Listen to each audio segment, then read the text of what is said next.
À combien s'élève le montant perçu des tests réalisés par les équipes du COPIL à ce jour? C'est la question que se posent de nombreux Gabonais depuis que le président de la République a demandé un plan national de vaccination.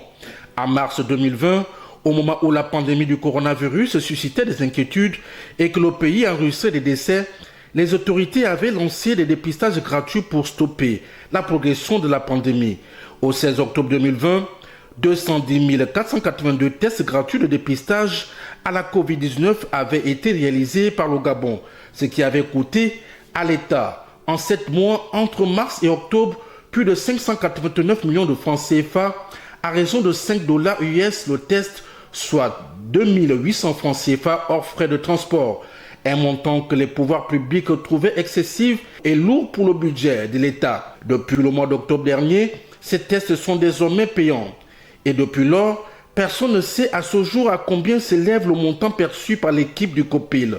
Pendant plus de 3 mois, toutes les personnes résidentes au Gabon qui souhaitaient voyager par voie terrestre, ferroviaire ou aérienne ont été sommées de payer les tests pour effectuer des voyages à l'intérieur et à l'extérieur du Gabon. Des tests qui ont permis aux équipes du COPIL chargées d'effectuer ces prélèvements de renflouer les caisses de l'État.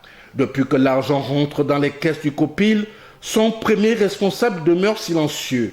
Quand on sait que lors du lancement des activités de cette structure, ces derniers étaient très prompts dans l'annonce de telles données, ceci en dépit du fait que plusieurs Gabonais avaient émis des doutes et des réticences sur la gestion du budget alloué à la dite structure. Le nombre de personnes qui ont effectué des tests payants se compte aujourd'hui en milliers.